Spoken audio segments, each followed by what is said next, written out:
Welcome to the Mobile Home Park Mastery Podcast, where you will learn how to identify, evaluate, negotiate, perform due diligence on, finance, turn around, and operate mobile home parks. And now, here is your host, the fifth largest mobile home park owner in the United States, Frank Rolfe. Sayings, mantras, every industry has them. What does the mobile home park industry have? This is Frank Rolfe, the Mobile Home Park Mastery podcast series. We're going to be talking about what the specific sayings, the formulas, the words of wisdom that we all feel and carry forward in the industry. So here we go. Number one, a quote from Sam Zell. When everyone is going right, look left. That's kind of an important way to start because most people in the mobile home park industry have had to have the foresight to do the unthinkable, to buy a mobile home park. To most American investors, it's heresy. They think of mobile home parks as these nasty, horrible things with no actual knowledge of how they work with the money that they make. Zell is always very contrarian, has been throughout his industry career. So I thought that's a good quote to start. When everyone is going right, look left. Another quote I like, time kills deals.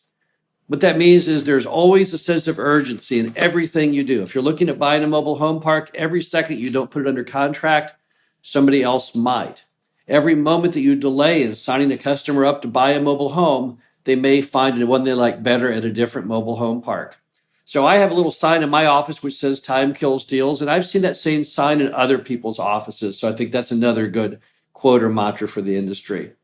The next one comes from the eviction space, and that's no pay, no stay. I don't know if Dave and I invented that or if someone did, because it's such a great saying. I'm sure we can't be the first to do it. What the theme means is that people have to pay their rent if they want to stay in your property. You don't do payment plans. Why? Because you're not a bank. There are things out there called banks. There are things called friends and family. You are not a financing institution. You are just a mobile home park owner. So basically, if people want to live in your mobile home park, they have to pay their rent every month. Here's another good evictions mantra or saying. It was a joke told to me at a small claims court case. I was sitting there with a bunch of other landlords in my early days, and an old man turned to me and said, before you evict someone, you need to walk a mile in their shoes. And I thought he was then going to give me some interesting ending, and he then said, that way when you win the eviction, you're a mile away and you have their shoes. Doesn't really mean a lot. I just thought it was funny. Another saying is no play, no stay. Same as no pay, no stay, but on a different reason. This relates to the rules of the park. What it means is if you do not play by the rules, you cannot live in the mobile home park. Why? It's not fair to everyone else. Most mobile home parks have tighter rules and regulations than the surrounding city has. That's one of the benefits we give the residents. You cannot, under any conditions, let somebody not follow the same rules of polite society as all the other residents because it's not fair to them. If someone has a home which looks terrible, and they see it every day when they look out the window, the guy with the terrible looking home, he looks out on all the nice manicured homes and yards. It's not fair to punish those who are doing a good job. So if you cannot play by the rules, which are for the good of the greater community, then we won't let you stay in the mobile home park. Here's another good saying, the 60-70 formula. What does that even mean? It's a quick formula that Dave and I devised 25 years ago to help you come up with a good offering price when you're looking at buying a mobile home park, but the guy doesn't know what he wants. Here's how it works. You take the lot rent of the park and how many occupied lots there are. So it's number of occupied lots times lot rent times either 60 or 70. 60 if the park pays the water and sewer, and 70 if the tenants pay their water and sewer. When you multiply those three things together, number of occupied lots, lot rent, and then either 60 or 70, that gives you a ballpark price, which equates to around a 12 cap.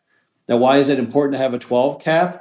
Well, it's important simply because when you're in negotiating, as all Americans like to do, you just want to start at a high price and work your way down. You can't go backwards. If I start off with a 12 cap price and they counter it at a 8, I might be able to come up at a 10. So we're always wanting to start low on the price and high on the cap such that we have room to maneuver. And the 60-70 formula has kind of been adopted throughout the industry as a great way to get the ball rolling on a price. Next one is called the 931. What's a 931? It means for every 3 calls, you should have a showing, and for every 3 showings, you should have a sale or rental. So this helps you analyze what's wrong, what's deficient, in your sales program in your mobile home park, because if you're getting at least 9 calls in a week, you should be able to move at least one home. Now, that's very ballpark. That's very guideline. Based on the credit and the amount of down payment your customers have, you may not always hit 931. You may require twice that, maybe 1861. But nevertheless, there should be a correlation between the calls coming in, the number of showings that are made, and how fast the product moves out the door. Another saying that goes with that, trust but verify. Ronald Reagan said it. The guy in our company has a mastery, an absolute whiz of sales and rentals, always says it. And what it means is you can go ahead and entrust the manager to do the right thing, but you've got to verify it. You have to make sure that they are doing what they're supposed to be doing. And today we can do that with technology. We can now track how many calls are coming in. We can track all kinds of numbers. So for the first time ever, we're able to very closely verify, but you must always remember that. Trust but verify. Don't just trust. You've got to have the verification on there also. Let's move now to another quote from Sam Zell. Sam Zell says, "I pound on my people, taking risk is great. You've got to be paid to take the risk. The risk-return ratio is probably the most significant determinant of success as an investor." Absolutely correct.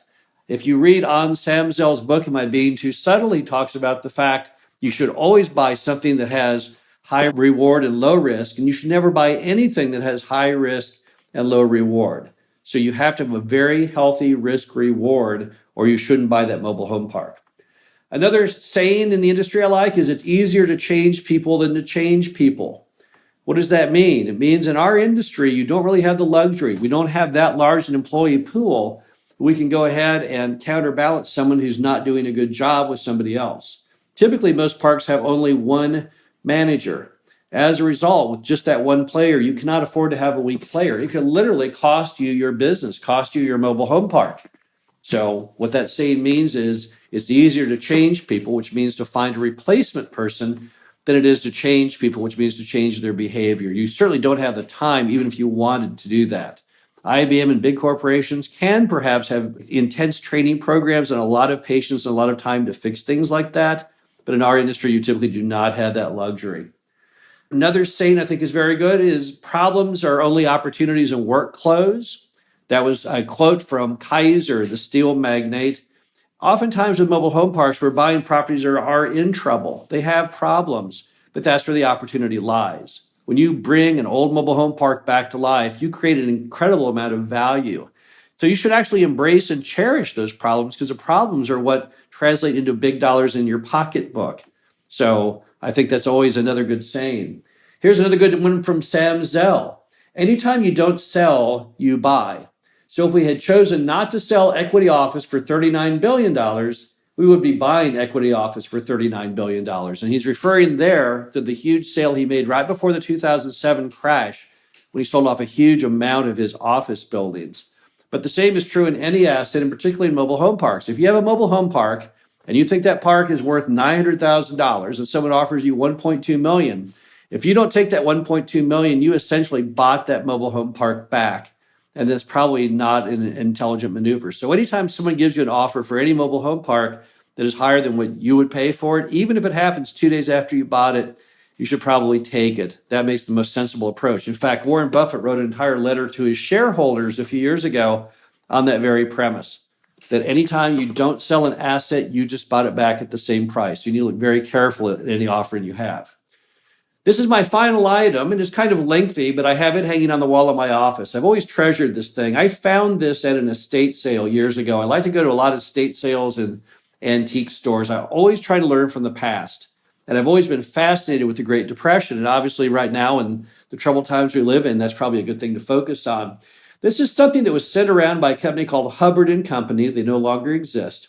And they sold pole line hardware and bolts, drop forgings, and galvanizing, and they're based out of Chicago. This is a letter that they sent to their salespeople and I guess all the different vendors that they sold these parts to. And it's titled, "This is the way conditions look to us at present, the year 1930. So we know this is right after the Depression hit. So it hit at the end of 1929. Now we're 1930, and all American business and all Americans are in absolute shock, because things have gone from being very, very good to horrible in a very short span of time economically. and it's titled The Little Black Hen. And this was banged out on a manual typewriter there in Chicago in 1930. So here's what it says. Said the little red rooster, gosh, all hem-like, things are tough. Seems that worms are getting scarcer and I cannot find enough. What's become of all those fat ones is a mystery to me. There were thousands through that rainy spell, but now where can they be? The old black hen who heard him didn't grumble or complain. She had gone through lots of dry spells. She had lived through floods of rain. So she flew up on the grindstone and she gave her claws a wet. As she said, I've never seen the time there were no worms to get. She picked a new and undug spot. The earth was hard and firm. The little rooster jeered. New ground, that's no place for a worm. The old black hen just spread her feet. She dug both fast and free. I must go to the worms, she said. The worms won't come to me. The rooster vainly spent his day, through habit, by the ways, where fat worms have passed in squads, back in the rainy days. When nightfall found him supperless, he growled in accents rough, I'm hungry as a fowl can be. Conditions sure are tough. He turned then to the old black hen and said, it's worse with you. For you're not only hungry, but you must be tired too. I rested while I watched for worms, so I feel fairly perk. But how are you? Without worms too? And after all that work? The old black hen hopped to her perch and dropped her eyes to sleep, and murmured in a drowsy tone, young man, hear this and weep. I'm full of worms and happy, for I've dined both long and well. The worms are there, as always, but I had to dig like hell. Oh, here and there, red roosters still are holding sales positions. They cannot do much business now because of poor conditions. But soon as things get right again, they'll sell 100 firms. Meanwhile, the old black hens are out and gobbling up the worms. Yours for more business, Hubbard and Company. What does that mean to me? I've always found that to be inspirational because what it says is even in troubled times, the business is still out there. You just got to work harder for it. You just got to dig deeper to get it. And that can also be reflective when you're looking for mobile home parks. It can be reflective when you're looking for financing for a mobile home park that doesn't meet the normal cookie cutter ratios and items, and you have to dig deep to find a lender. Also holds true when you're trying to find the right customer to buy that mobile home. The answer is you can't just go through the same format as you always have. Times change. Things evolve. You've got to constantly be on the move, but you have to keep working hard.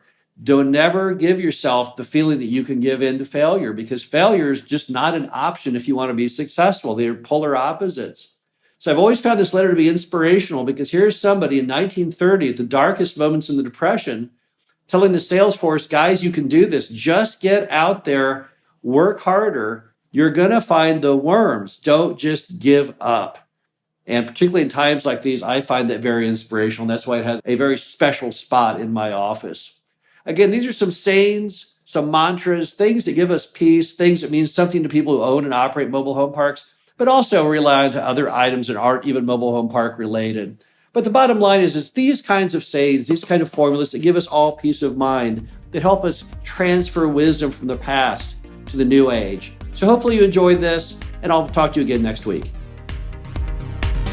Thank you for listening to the Mobile Home Park Mastery Podcast. Be sure to visit us at mhpmastery.com to subscribe to the show, read our show transcriptions, and access all of our great information on mobile home park investing.